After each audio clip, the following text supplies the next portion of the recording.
तो नमस्कार साथियों, स्वागत है आप सभी का आपके अपने YouTube चैनल पर। दोस्तों, आज एसएससी सीपीओ 2024 का मेरा फिजिकल क्वालिफाई हुआ है। तो आज फोर्थ बीएनएसएसबी मोहनलालगंज लखनऊ में मेरा फिजिकल था। तो मैं फिजिकल से रिलेटेड जितने भी आपके डाउट हैं उसको क्लियर करूंगा। इसके अलावा मोहनलालगंज का जो सेंटर है एसएसबी का, वहाँ पर क्या सावधानियाँ आपको बरतनी है, कैसे आपको वहाँ जाना है, रुकने की क्या व्यवस्था है, सेंटर कैसा है, रिव्यू सारा कुछ मैं आपको यहाँ देने वाला हूँ। तो इस वीडियो को थोड़ा आप पूरा देखिएगा। हो सकता है वीडियो थोड़ा लंबा हो जाए, लेकिन आपको कंप्लीट इन्फॉर्मेशन मिलेगी। कुछ सावधानियां वहाँ पे बरतनी है जो मुझे फील हुआ है, मैं आपको पूरा चीज़ें बताने वाला हूँ। उससे पहले जितने भी मेरे भाई अगर चैनल पर नए हैं, आप लोग चैनल को सब्सक्राइब कर लीजिए, वीडियो को लाइक करिएगा। इसके अलावा वीडियो को शेयर करिएगा और भी दोस्तों तक जिनका फिजिकल एग्जाम इस सेंटर पे है साथियों। तो दोस्तों, सबसे पहले मैं बात करता हूँ मोहनलालगंज का जो सेंटर है एसएसबी का। साथियों, पहले यहाँ पे फिजिकल जो है ग्राउंड में कराया जाता था, लेकिन इस बार फिजिकल जो है रोड पे कराया जा रहा है। ग्राउंड में फिजिकल नहीं हो रहा है। जितना भी आपके इवेंट है वो रोड पे ही हो रहे हैं, हाई जंप लॉन्ग जंप को छोड़ के साथियों। तो इसका जो ट्रैक है साथियों, सबसे पहले मैं आपको बता देता हूँ। 800 मीटर आपको जाना है, फिर 800 मीटर वापस आना है, जिसमें से आपको 2 टर्न मिलेंगे। तो सिंपली आपको सबसे पहले क्या करना है, जहाँ से आपको फिजिकल स्टार्ट होना है 300 मीटर आप सीधा जाएंगे, फिर आपको लेफ्ट घूमना है, आपको 200 मीटर जाना है, फिर आपको राइट घूमना है, फिर आपको 300 मीटर जाना है। 800 मीटर इस तरीके से कंप्लीट होगा। वहाँ से आपको टोकन लेना है, फिर आपको 300 मीटर आना है, फिर आपको लेफ्ट घूमना है, 200 मीटर आना है, फिर आपको राइट घूमना है, फिर 300 मीटर आना है। इस तरीके से आपका 1600 मीटर पूरा होगा। लेकिन दोस्तों, यहाँ सावधानी क्या बरतनी है, सावधानी आपको ये बरतनी है कि यहाँ पे जो कर्व है, जहाँ मोड़ है, वहाँ पे गिट्टी उखड़ी हुई है सड़क की, तो वहाँ पे पैर फिसल रहा है। तो आपको ध्यान ये रखना है कि जब आप मुड़ने लगें तो थोड़ा ध्यान से मुड़िए, स्पीड थोड़ा कम करके मुड़िएगा, क्योंकि अगर पैर फिसला, अगर आप गिर पड़े तो आपके पैरों में चोट लग सकती है। मेरा जो ग्रुप था, जिस ग्रुप पे मैं दौड़ रहा था, मेरा सेकंड बैच था, तो एक भाई जैसे ही दौड़ा तुरंत वो गिर पड़ा वहीं पे, उसके पैर में चोट लग गया था। फिर भी उस भाई ने अपना दौड़ को क्वालिफाई किया। तो इस तरीके से वहाँ गिट्टी उखड़ी हुई है थोड़ा किनारे किनारे रोड के और मोड़ पे। तो आप कोशिश करिएगा कि किनारे जाने से बचिएगा, थोड़ा बीच में दौड़ने की कोशिश करिएगा। और जहाँ रास्ता सीधा है साथियों, तो वहाँ पे किनारे दौड़िए आप, या फिर आप बीच में दौड़िए। टाइम का कोई डिफरेंस नहीं पड़ता है, टाइम का डिफरेंस मोड़ पे पड़ता है। जहाँ पे मोड़ है, अगर वहाँ आप किनारे पे चले जाते हैं, थोड़ा टाइम का अंतर 1-2 सेकंड का आ जाता है। लेकिन सावधानी आपको बरतनी है, बहुत ज़्यादा किनारे पे नहीं जाना है, क्योंकि अगर आप बहुत ज़्यादा किनारे पे चले जाएंगे तो पैर फिसलेगा, आप गिर सकते हैं। इस चीज़ को आपको वहाँ सावधानी रखनी है। इसके अलावा हाई जंप लॉन्ग जंप बहुत ही आसान इवेंट है, आप आसानी से क्वालिफाई कर लेंगे। जो मेरे भाई घर पे अपने अगर 3-9 3-10 तक कूद जा रहे हैं, तो या फिर 117-118 सेंटीमीटर अगर आप कूद जा रहे हैं घर पे, तो आप हाई जंप बहुत आसानी से क्वालिफाई करेंगे, बहुत आसानी से। मतलब मेरा पहले ही अटेम्प्ट में हो गया था, बिना किसी दिक्कत के, बिना किसी परेशानी के, पहले अटेम्प्ट में बहुत क्लीन तरीके से मेरा क्वालिफाई हुआ हाई जंप। लॉन्ग जंप में क्या हुआ, लॉन्ग जंप में पावर लेग का बहुत बड़ा रोल होता है। तो लॉन्ग जंप जब मैं कर रहा था साथियों, तो मेरा पावर लेग ना पड़ के, जैसे मेरा पावर लेग दाहिना है, तो मेरा दाहिना पैर सामने ना पड़ के मेरा बायां पैर पड़ गया। तो पहले अटेम्प्ट में मैं फाउल हो गया था। मतलब सामने से तो मैं सही कूदा, लेकिन लास्ट में 12 फीट जहाँ पे लाइन लगी थी, सेम उसी पे मैं जाके गिरा, क्योंकि मेरा बायां वाला पैर आगे पड़ गया था। तो उसकी वजह से आपको ध्यान रखना है कि वहाँ आपको अगर पावर लेग जो है वही पड़ना चाहिए। तो जब मैं फाउल हो गया, तो फिर मैंने दूसरी बार जब मैं कूदने के लिए गया, तो मैं वहाँ पे जो अथॉरिटी थी, जो वहाँ पे सिपाही थे, उन लोगों से मैंने पूछा कि सर मैं इसको नाप सकता हूँ, तो उन्होंने बोला बिल्कुल नाप सकते हैं। तो मैंने इसको नाप के जब मैंने दोबारा जंप किया, तो मेरा आसानी से हाई जंप लॉन्ग जंप आ गया था, कोई दिक्कत नहीं हुई। तो अगर आपको दिक्कत हो रही है, अगर आपको लगता है कि नहीं इसमें दिक्कत हो सकती है, तो आप लोग बिल्कुल उनसे पूछ लीजिए। नाप के आप आसानी से पूछ सकते हैं, काफ़ी कोऑपरेटिव स्टाफ है साथियों। मैं बात करता हूँ साथियों, सबसे ज़्यादा जो मेजर रिजेक्शन होते हैं वो रनिंग में ही हो रहे हैं। लगभग 155 के अराउंड रिपोर्टिंग थी वहाँ पे, जिसमें से overall final height weight chest सब कुछ लेके 55 या 56 बच्चे क्वालिफाई हुए थे। मैं आपको ये बताऊंगा रनिंग वनिंग सब कितने कहाँ डिस्क्वालीफाई हुए। लेकिन साथियों, कहीं ना कहीं मतलब बहुत कम रेशियो है पासिंग रेशियो। अगर देखा है जलपाईगुड़ी और अदर जो सेंटर है, वहाँ पे ठीक ठाक रेशियो आ रहा है पासिंग का। लेकिन यहाँ लखनऊ का जो मोहनलालगंज वाला सेंटर है, आज अगर देखा जाए तो काफ़ी मतलब कम रहा पासिंग रेशियो। 160 के करीब आप मान सकते हैं बच्चे प्रेजेंट थे, जिसमें से 55-56 फाइनल क्वालिफाई हुए। देखिए, सबसे ज़्यादा जो आपका मेजर रिजेक्शन हो रहा है वो आपका जो है रनिंग में हो रहा है। तो आप कोशिश करिए कि आप 5 बजे तक सेंटर पे पहुंच जाइए। 5 बजे, 5 साढ़े 5 बजे तक आसानी से अगर आप वहाँ पहुँच जा रहे हैं, तो आप पहले ग्रुप में पड़ जाएंगे। यहाँ पे इस तरीके से रनिंग नहीं कराई जा रही है कि आपका रोल नंबर के बेसिस पे, चेस्ट नंबर के बेसिस पर रनिंग हो रही है, ऐसा नहीं है। आप पहले पहुँचेंगे तो आपका पहले बैच में आप आ जाएंगे, आपकी पहली रनिंग हो जाएगी। जैसे मेरे पहला बैच जो था उसकी रनिंग अप्रॉक्स 7:45 के करीब स्टार्ट हो गई थी। दूसरा बैच मेरा था, मेरी रनिंग 8 बजे के करीब स्टार्ट हुई थी। तो इस तरीके से आप वहाँ पहले पहुँचेंगे तो आपका पहले बैच में पड़ जाएंगे, आपका रनिंग पहले हो जाएगी, क्योंकि जहाँ पे रनिंग हो रही है एकदम ओपन एरिया है वो, तो वहाँ धूप बहुत जल्दी आ जा रही है। जैसे पहला बैच जो था उसमें 22 लड़के क्वालिफाई हुए थे रनिंग में, दूसरा बैच मेरा जो था उसमें 16 लड़के क्वालिफाई हुए थे, तीसरा बैच, इस तरीके से जब धूप आती जा रही थी तो बच्चे कम क्वालिफाई हो रहे थे। तो आप कोशिश करिए जल्दी पहुँचिए, पहले बैच में पढ़ के आप रनिंग कंप्लीट कर लीजिए, और सारे इवेंट तो होते रहेंगे। तो सबसे ज़्यादा बच्चे जो डिस्क्वालीफाई हुए थे वो रनिंग में ही हुए थे। अप्रॉक्स तो मैं नहीं बता सकता मतलब एक्यूरेट कितने थे, लेकिन सबसे ज़्यादा रनिंग में डिस्क्वालीफाई हुए। फिर आपकी बारी आती है 100 मीटर स्प्रिंट की। 100 मीटर उसी रोड पे कराया जाता है जहाँ आपका 1600 मीटर हो रहा है, तो 100 मीटर एक निशान लगाया गया है, वहाँ तक आपको भाग के जाना रहता है। 100 मीटर वाले में भी 3-4 बच्चे डिस्क्वालीफाई हुए थे।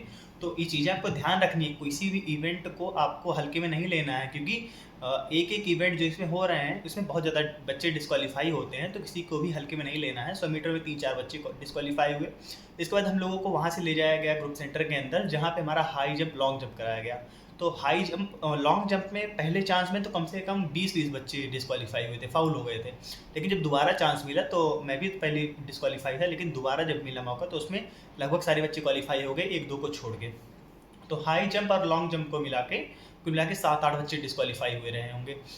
मेजॉरिटी आप देख रहे हैं केवल रनिंग में बाहर हो रही है, तो रनिंग को आपको फोकस करके जाना है। अगर आपकी टाइमिंग 6:40 6:45 तक आ रही है अपने घर पे, तो आप आसानी से यहाँ पे रनिंग कर सकते हैं, आप टाइम के अंदर आ जाएंगे। लेकिन आपको गिव अप नहीं करना है, साथ में थोड़ी सावधानी के साथ दौड़ना है, क्योंकि रोड जैसे उखड़ा हुआ है तो आपको मतलब आंख बंद करके नहीं भागना है, थोड़ा ध्यान से भागना है, क्योंकि अगर पैर फिसल गया तो आप गिरेंगे भी, प्लस आपके पैर में चोट भी लगेगी।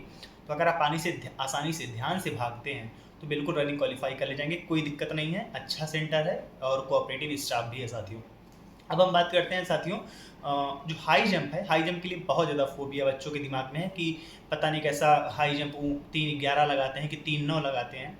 देखिए, आपका जो एसएससी के नोटिस में दिया गया है 3:11 वही लगता है, 120 सेंटीमीटर ही लगेगी आपकी हाई जंप। लेकिन वहाँ पे जो क्या है कि रॉड जो है उसका क्रॉस बार वो बीच में थोड़ा सा झुका हुआ है, उसकी वजह से हाइट थोड़ी सी कम हो जाती है, और वो लोग पोल से नाप के लगाते हैं 120, तो बीच में जब वो झुका होता है तो हाइट कम हो जाती है, तो वहाँ पे आप उसको आसानी से क्वालिफाई कर ले जाएंगे। हाई जंप में बहुत कम ही बच्चे आउट हुए थे, मतलब 1-2 के करीब, ताकि सब क्वालिफाई थे। अब दोस्तों हम बात करते हैं, कम से कम 8 से 9 बच्चे ऐसे थे जो सारे इवेंट को क्वालिफाई किए थे, चाहे आपका हाई जंप हो, चाहे लॉन्ग जंप हो, चाहे रनिंग हो, 100 मीटर, सब कुछ क्वालिफाई हो गए। लेकिन वो डिसक्वालीफाई हो गए हाइट में। तो यार आपको ध्यान रखना है कि हाइट में ये लोग पॉइंट का भी रिलैक्सेशन नहीं दे रहे हैं। अगर आपकी हाइट जरा भी कम है, पॉइंट में भी कम है, मतलब मान लीजिए आपकी हाइट 169.9 सेंटीमीटर है, तब भी आप डिस्क्वालीफाई हैं। तो यार आप एक चीज़ को ध्यान रखो, जिनकी हाइट एकदम बॉर्डर पे हो, वो थोड़ा एकदम आप सोचिए रिस्क आप ले रहे हैं, एकदम आप बॉर्डर पे हैं तो आपके लिए रिस्क है, क्योंकि बिल्कुल कोई मतलब इफ बट है ही नहीं, एकदम तुरंत बाहर कर दे रहे हैं। तो 8-9 लड़के ऐसे थे जो हाइट में बाहर हो गए सब कुछ क्वालिफाई करने के बाद। हाइट और चेस्ट आप लोग यार फॉर्म भरा करिए, तो नोटिफिकेशन को प्रॉपर पढ़िए। इसके बाद जो आपका बॉर्डर जैसे 170 आपकी हाइट है, तो आप समझिए बॉर्डर पे ही हैं, आपके ऊपर रिस्क है।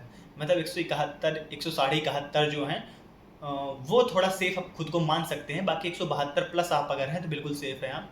तो इस चीज़ को ध्यान रखिए आप। अगर आपकी हाइट इस तरीके से है तो यार थोड़ा मतलब अच्छे से ना पाप के जाओ, क्योंकि सब कुछ आप मेहनत करते हो वहाँ जाके, फिर वहाँ जाके डिस्क्वालीफाई हो जाते हो, ये चीज़ें थोड़ा ख़राब लगती हैं। तो ये रही सेंटर के बारे में सब कुछ ओवरऑल मैंने बता दिया कि लगभग 55-56 बच्चे कुल क्वालिफाई हुए थे।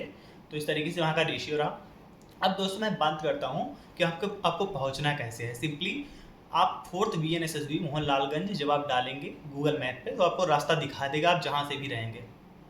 और इसका जो ये लोकेशन है ये आपका रायबरेली वाले रोड पे पड़ता है। तो अगर आपको जाना है तो शहीद पथ से आप होकर जाएंगे। शहीद पथ जिस पे आपका ये अटल बिहारी वाजपेयी का स्टेडियम पड़ता है, उसी के बगल से ये रोड गई है, उसी रोड को आपको पकड़ के सीधे जाना है रायबरेली वाले रोड पे। इसके अलावा आप वहाँ किसी टैक्सी से भी जा सकते हैं, बिल्कुल हाईवे के जस्ट बगल में है, 100 मीटर अंदर जाएंगे तुरंत वहीं पे सेंटर है आपका। तो आप किसी टैक्सी से भी जा सकते हैं, रैपिडो से भी जा सकते हैं, ओला बुक कर सकते हैं, या फिर अगर आप खुद जा रहे हैं वहाँ पे तो खुद भी जा सकते हैं, कोई दिक्कत की बात नहीं। एकदम आपके रोड पे ही है, सशस्त्र सीमा बल का बोर्ड लगा हुआ, आप आसानी से जा सकते हैं। रहने की जो व्यवस्था है, मैं तो अपनी दीदी के घर पे रुका था, अभी मैं वहीं पे हूँ, अपने घर पे नहीं पहुँचा हूँ, मैं अपनी दीदी के ही घर पे हूँ। तो अगर आप लोग वहाँ आसपास रूम लेना चाहते हैं तो 100 मीटर या 200 मीटर के दायरे में आपको रूम वहाँ आसानी से मिल जाएंगे। बहुत सारे बच्चे वहाँ पे रुके हुए थे जो बता रहे थे, तो ये सारी चीज़ें आप लेकर जा सकते हैं। इसके अलावा वहाँ रुकने की भी व्यवस्था अच्छी है, आप रुक सकते हैं। रनिंग के लिए मैंने जो आपको बताया ध्यान रखना है, आपको चीट टिप्स मैं आपको दे देता हूँ। देखिए, अगर आपका मुंह सूखता है तो आपको क्या करना है, सिंपली रनिंग से पहले ग्लूकॉन डी जो आपका इलेक्ट्रॉल आता है पानी में मिला के, 1 लीटर पानी में 1 पैकेट इलेक्ट्रॉल मिला के आप रख लीजिए, उसको एक एक घूंट आप पिया कीजिए। बहुत ज़्यादा भी नहीं पीना है, बहुत ज़्यादा पी लेंगे तो आपके पेट में दर्द होगा। तो हल्का हल्का सिप उसका लेते रहना है। अपने साथ सेब रख सकते हैं, सुबह उठ के आप एक सेब खा लीजिएगा। बहुत ज़्यादा चीज़ें भी नहीं खा लेनी है, नहीं तो रनिंग में आपको दिक्कत होनी है। तो आपको सेब खा लेना है और एक एक घूंट इलेक्ट्रॉल का पीते रहना है। उससे आपकी बॉडी हाइड्रेटेड रहेगी। और कोशिश करिए वहाँ जल्दी पहुँच जाइए, पहले बैच में रनिंग हो जाएगी आपकी, पहले दूसरी बैच में, तो बहुत ज़्यादा आपको दिक्कत नहीं होगी। ये सारी चीज़ें रही 4th BNSSB के बारे में। मैं क्वालिफाई हो चुका हूँ। सब कुछ आपका जब सारा इवेंट क्वालिफाई हो जाएगा, आपको क्वालिफाइड का सर्टिफिकेट मिल जाएगा। जो डिसक्वालीफाई होते हैं, जिस इवेंट में वो डिसक्वालीफाई हुए हैं, उसमें उनका डिसक्वालीफाई का सर्टिफिकेट मिल जाएगा साथियों। ये तरीके पूरा प्रोसेस रहा। और मेरे फीवर था तो मेरी हालत तो एकदम ख़राब हो रखी थी, दवा खा खा के मैंने किसी तरीके से रनिंग क्वालिफाई किया। भगवान की कृपा से मैं क्वालिफाई हुआ हूँ, क्योंकि मेरी हालत बहुत ख़राब थी, मुझे बहुत फीवर आ रहा था, पलटी मुझे आज सुबह आ रही थी, एकदम हिम्मत नहीं थी रनिंग की, लेकिन फिर भी भगवान की कृपा से सब कुछ हो गया। तो ये रहा मेरा रिव्यू। इसके अलावा अगर आपकी कोई और डाउट बच रहे हैं तो कमेंट सेक्शन में लिखिएगा, मैं उसका रिप्लाई करूँगा कमेंट में। दोस्तों, वीडियो को जरूर लाइक किया कीजिए और चैनल पर नए हैं सब्सक्राइब कर लीजिए। सीपीयू से रिलेटेड, सीजीएल से रिलेटेड आपको सारे अपडेट मिलेंगे। इस वीडियो को शेयर करिएगा और भी दोस्तों तक जिनका फिजिकल इस सेंटर पे है।